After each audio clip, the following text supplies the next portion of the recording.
Tanga n'amaturo. Tanga n'amaturo na Kristo. Akabona ishangare rikomeye nta kimwe kimunanira arashoboye. Niwe ureba mu nda y'ingumba akabona ishangare rikomeye nta kimwe kimunanira arashoboye. Nta kimwe kimunanira arashoboye. Nta kimwe kimunanira ayimenive. Nta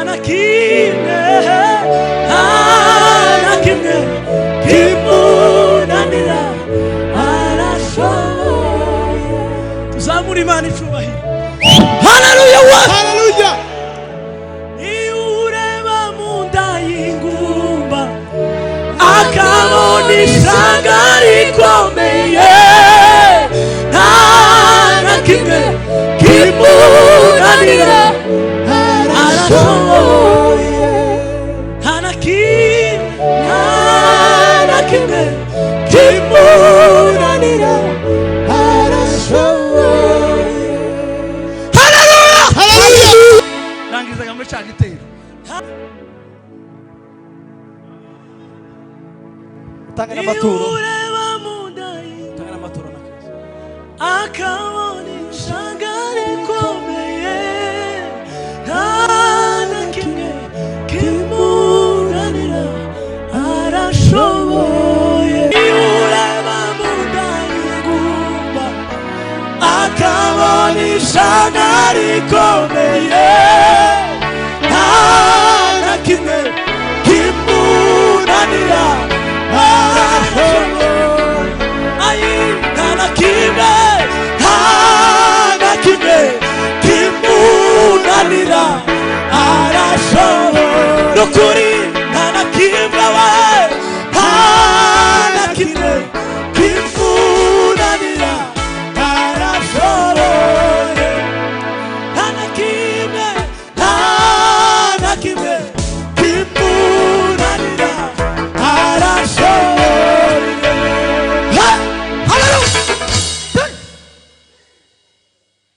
Zavuga ngo kuri iyo ndirimbo nyine kavuga ngo ni uhindura amateka uwari umushumba kaba umwami nta na kimwe kimunanira agenga ibihe. Ni uhindura abatware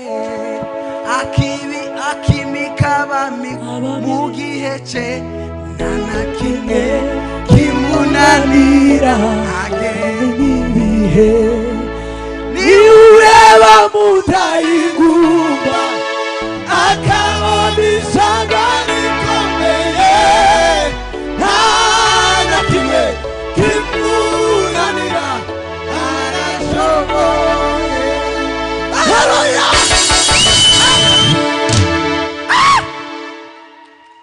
Turarema ino ndirimbo paka dutahe. Ndirimbo ni sawa. We adore you, Lord. We lay our lives before your throne. None beside you, Lord. No other God but you. Lay our lives before your throne. We love you, Lord. We adore you, Lord. Lives before your throne. There is none beside you, Lord. No other God but you. We lay our lives before your throne. Come here, man.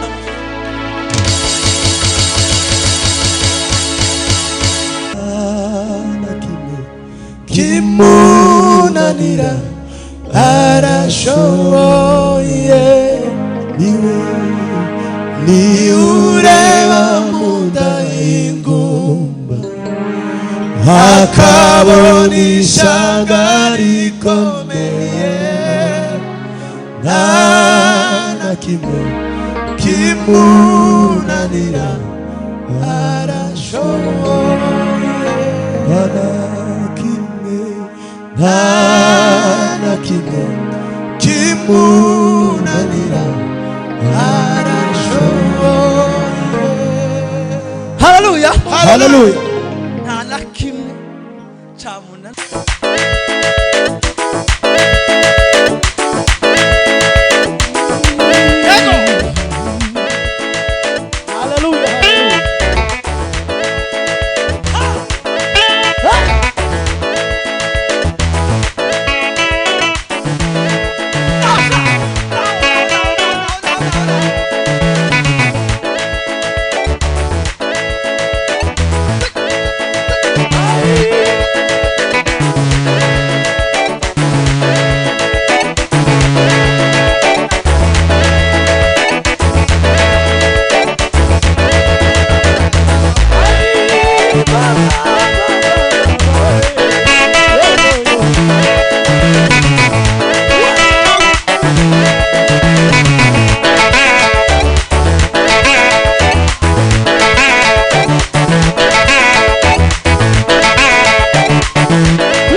Hallelujah. Hallelujah. Do that to you. Hallelujah. Hallelujah. Tukuzwe Yesu.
kwaduka ntimuzakimenya. Nzaharura inzira mu butayu, hembesha imigezi mu kidaturwa. Amen. Turongera dusoma Abakorinto ba mbere ibice byaho 15 murongo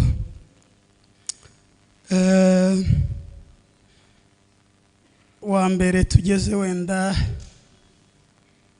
kuwa 4. Bene data, ndabamenyesha ubutumwa bwiza nababwirije, ubwo mwakiriye mukabukomereramo kandi mugakizwa nabwo, niba mubukomeza nk'uko nabubabwirije, keretse mwaba mwizereye ubusa. Muzi ko nabanje kubaho ibyo nanjye nahawe kumenya, yuko Kristo yapfiriye ibyaha byacu nk'uko byari byaranditswe, agahambwa akazuka ku munsi wa gatatu nk'uko byari byaranditswe. Amen. Turasoreza Abakorinto ba kabiri ibice 5 murongo wa 17. Turahuza ngira ngo twese, umuntu wese yari muri Kristo aba ari icyaremwe gishya, bya kera babishize, dore byose biba bihindutse bishya. Amen. Izina ryawe rihimbazwe, Data wa twese. Turaguhimbaje cyane, tuguhaye icyubahiro kuko uragikwiriye. Nta wundi uriho ukwiye icyubahiro, nta n'uwigeze abaho, nta n'uzabaho, uretse wowe waremye ijuru n'isi, uretse wowe waturemye, uretse wowe watubatuye ukadukura mu bubata bw'ibyaha, ukadukuraho umuvumo w'urupfu, ukaduha ubugingo bw'iteka. Icyubahiro kibi cyawe muri uyu mwanya. Turasenze kugira ngo ijambo ryawe tugiye kuganira, Mwami, ntaba ari twebwe, ahubwo imbaraga z'umwuka wera w'Imana zitume twumva ubushake bw'Imana, ndetse aribwo dukoreramo, kugira ngo dushobore gusangira twese ibyo waduteguriye, mu izina rya Yesu Kristo. Amen. Haleluya.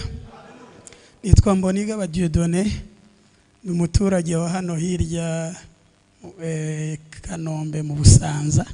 Iyo ntuye nkaba umukristo wa hano muri Nazareni i Remera. Ibindi by'ubupasiteri ni iby'ejo bundi, sindamara n'umwaka, ndacyari muto cyane. Yesu ashimwe. Ariko ubupasiteri naje gusanga bugoye. Kimwe mu bigoye mu bupasiteri nuko abapasiteri bagira intebe ahantu hamwe. Wari wabona umuntu wicara ahantu hamwe, umwaka ugashira undi ugashira, hiwaza ngo wicarire ari inyuma mpaka ngo ubanze ujye kwicara aho ugomba kwicara. Ni kimwe mu bintu nabonye bigoye mu bupasiteri. Mwazatwemereye umunsi umwe tukajya twicara aho dushaka natwe.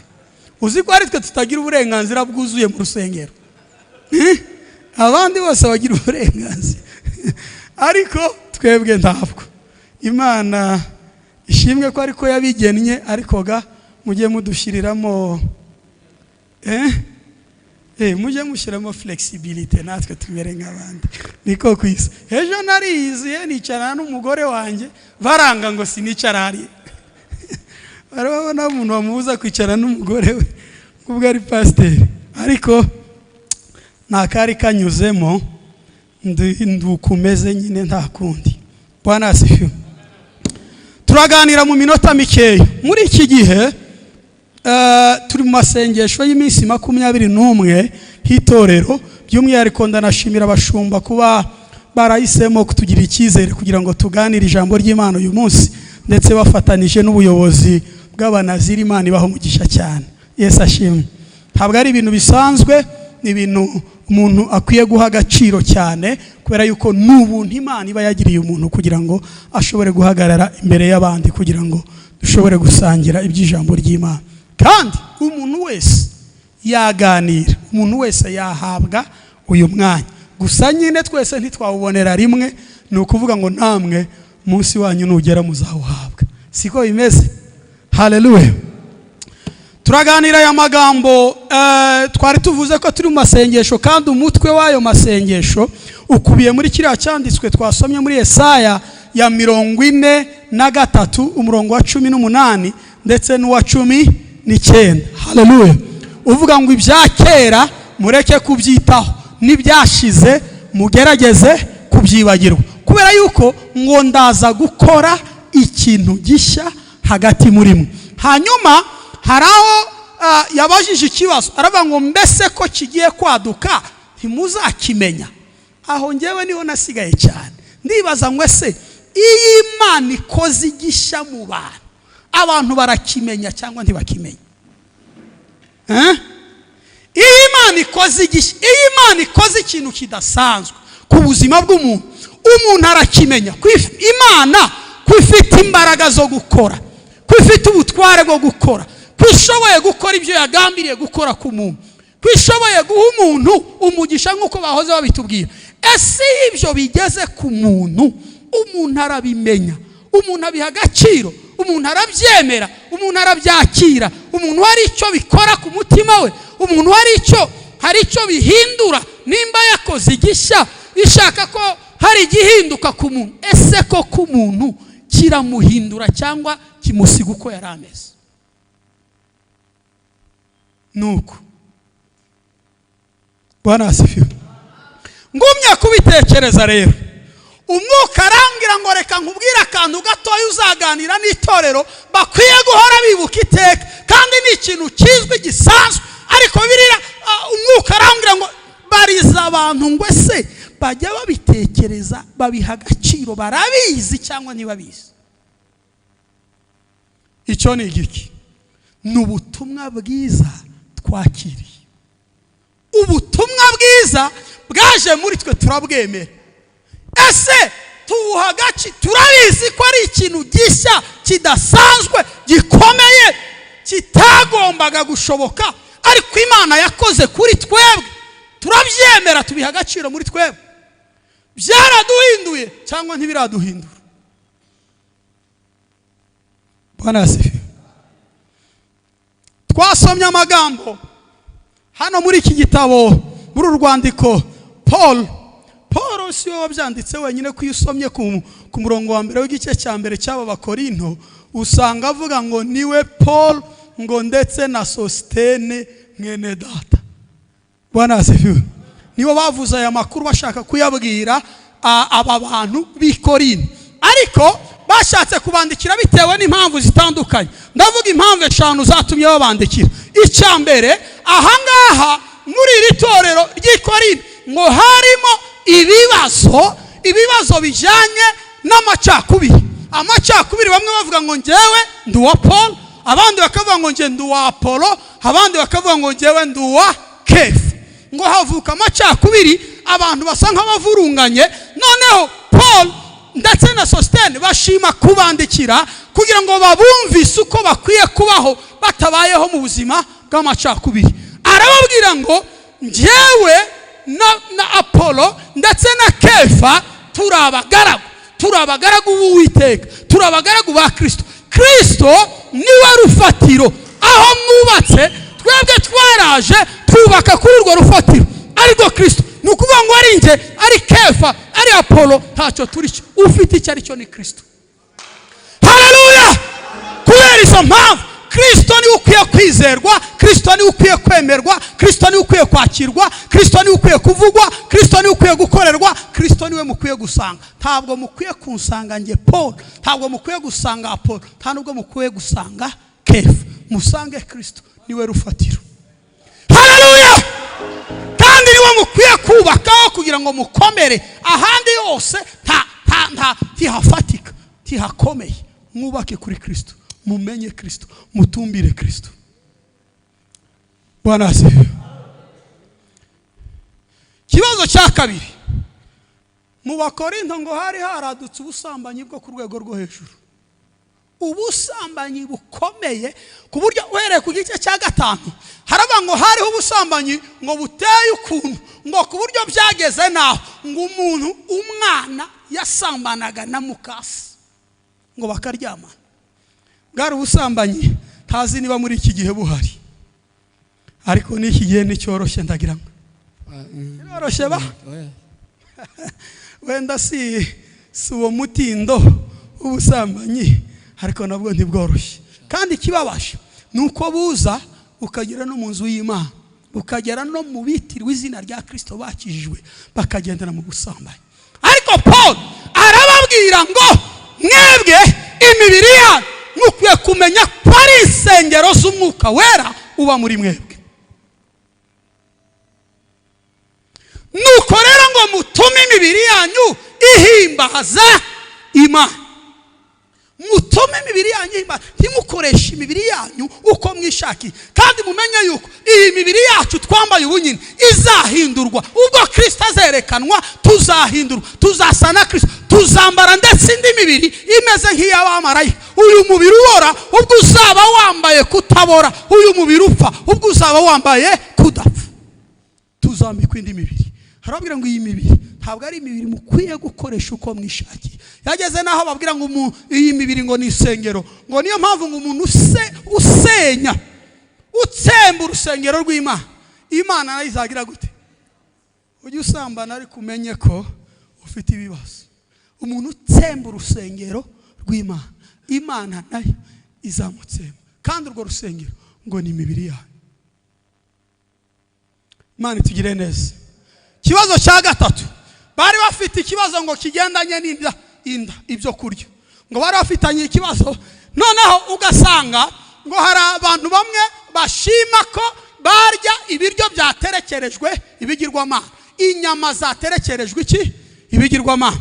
Abandi nabo bakumva atari byo, bitanashoboka ndetse ari byo abapagani, kubera yuko byaterekerejwe iki ibigirwamana. Paul arababwira ati njyewe kurya ntacyo bintwaye, ibyo kurya ni Imana yabiremye, inyamaswa ni Imana yaziremye. Ariko attention, umuntu akwiye gukora ikintu atizirikana ubwe, ahubwo azirikana na mugenzi we. Niyo mpamvu niba kurya inyama bigusha mugenzi wanjye, bimubangamira, bimubereye ikigusha, nahitamo kuzireka. Njya ntangara iyo abantu b'abasore bari kurwana n'abasaza, bari kurwana n'abashumba babo cyangwa n'ababayobora kubera ikibazo cy'imyenda. Bakambwira ngo iyi myenda irabangamye mu rwego rw'ivugabutumwa, akavuga ngo njyewe sinayireka ngo kuko irambereye. Ufite ikibazo, ufite ikibazo kuko ntuzi ko ubutumwa uvuga burenze kure cyane agaciro imyenda wambara, kandi nawe ubwawe bukuruta. Paul aravuga ngo njyewe ntacyo byari bintwaye kurya inyama, kuko ni inyama ni inka cyangwa ni ihene, ni Imana yaziremye, nta nicyo bitwaye, sinica. Ariko kubw'impamvu z'ubutumwa bwiza nahitamo kuzireka. Haleluya. Niyo mpamvu rero yababwiye ngo umuntu ye kwizirikana ubwe gusa, ngo ahubwo azirikane na mugenzi we. Imana itugire neza. Amen. Kibazo cya kane, hariho ngo ikibazo cy'akavuyo mu itorero, akavuyo mu materaniro. Impano abazifite bagashaka kuzikoresha uko bishakiye. Ndagira ngo ahari wenda uvuga ku ndimi yashaka ngo azivuge barinde bataha. Arabatereka mbanze mbabwira uko bwiye kugenda. Nimba ari uguhanura, abantu nibahanure bitonze, umwe ku wundi, umwe ahanura undi ahanura, abandi bicara mutega amatwi babigenzure, bagenzura ibyo ari kuvuga. Niba ari uvuga ku ndimi, umwe azivuge undi azisobanura, ibintu bigende neza, kubera ko Imana si Imana y'akavuyo. Imana ntigira akavuyo. Agera naho ababwira ati umwuka w'abahanuzi ugengwa na banyiraho. Ntimukagira akavuyo mu materaniro, mukorera Imana ya ordre. Ariko Imana yaremye isi n'ijuru ikabishiraho uko tubireba, igashiraho ijuru nta nkingi rifite, igashiraho imisozi. Nta munsi uko yaba Imana igira akavuyo. Umunsi umwe twari kujya tuza ugasanga umusozi wameze muri sali wawe. Bwana asifiwe. Cyangwa wabyuka mu gitondo ugasanga amazi muhazi yimutse itwara abana bawe. Nyabarongo nituzi. Nyabarongo.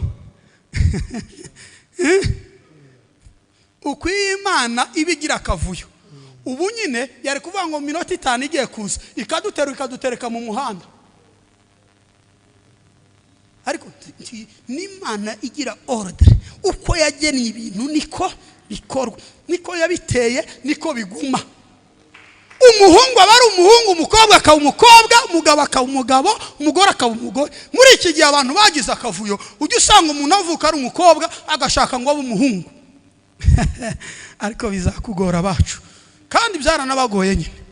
Umuntu yagowe ugasanga ni umuhungu ariko yagerageje gushyiramo amadrede, yafashe inzara nawe azigeze iriya hirya ngo agerageze gusa nabwo.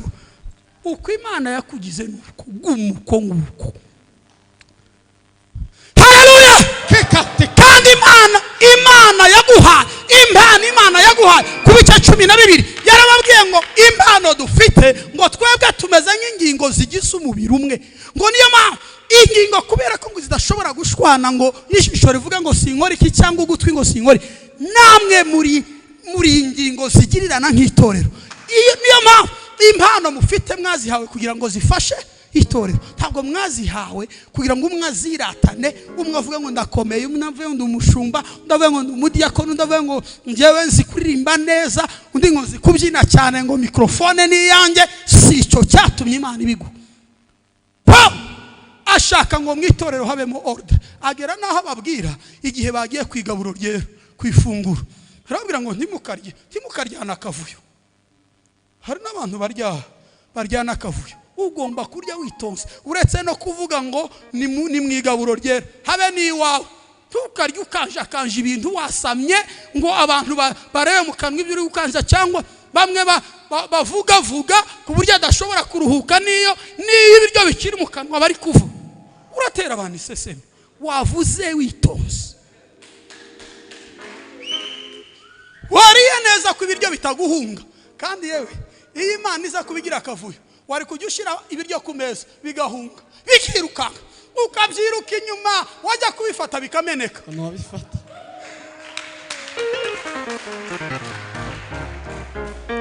Ariko Imana yategetse ibiryo ngo ujye ubishyira ku meza ntibiguhunga. Kurirukanka, uri kwirukanka usiganwa n'ibiryo kandi bitari buhunge. Wabiriye neza witonze nk'umuntu waremwe n'Imana ifite order. Harabwira ngo ni gute muza ku meza y'umwami mugatangira gucurana, iwanyu nta biryo bibayo. Mwagiye murira iwanyu mugahaga, mwamara kurya mukaza mugasangira ibyigaburo ryera. Harabwira ati impamvu biriya byabayeho ni ukugira ngo mujye mwibuka umwami, urupfu yabapfiriye. Haleluya! Kubera yuko ngo ijoro umwami bamugambaniraga ngo yenze umutsima ngo arawumanyura, ngo aravuga ngo uyu ni umubiri wanjye utanzwe ku bwawe, ngo afata n'igikombe ngo nacyo aragishimira, aravuga ngo aya ni amaraso yanjye y'isezerano ngo amenywe ku bwawe, ngo nuko mujye mubigenza mutyo kugira ngo munyibuke. Haleluya! Ariko bo bazaga kurya bagasiganwa bakanacurana. Paulo agerageza gushaka uburyo yagarura ibyo bintu ku murongo kugira ngo mu itorero ry'Imana habemo order, habemo ibintu bifite injyana bimeze neza. Nimukora ibintu mu materaniro mukabona birimo akavuyo, abantu bateje akavuyo, muzamenye ko bafite ikibazo.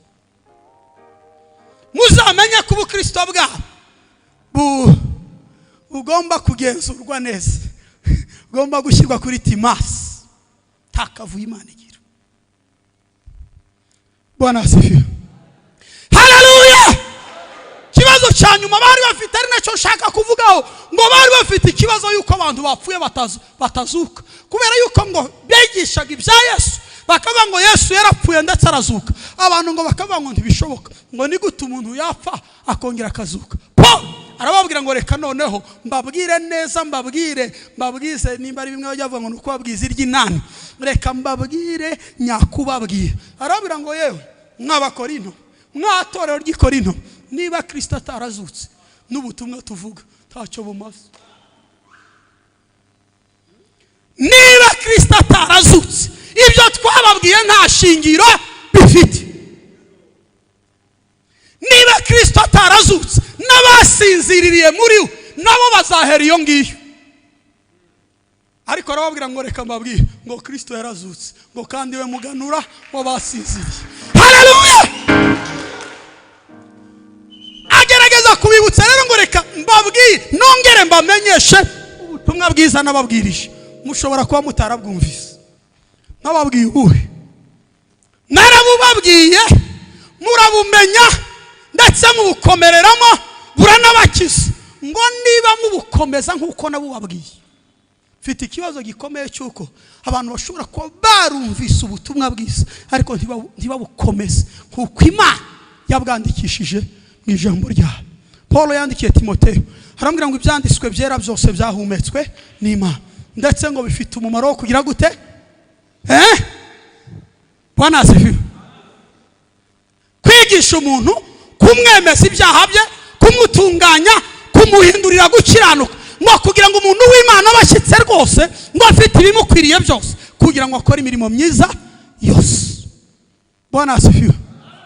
Ariko Paul aravuga ngo ubutumwa bwiza narabubabwiye, ndetse ngo mwarabwakiriye, ndetse ngo mubukomereramo, ngo mukizwa nabwo, ngo niba mubukomeza kuko nabubigishije, ngo keretse mwaba mwarizereye ubusa.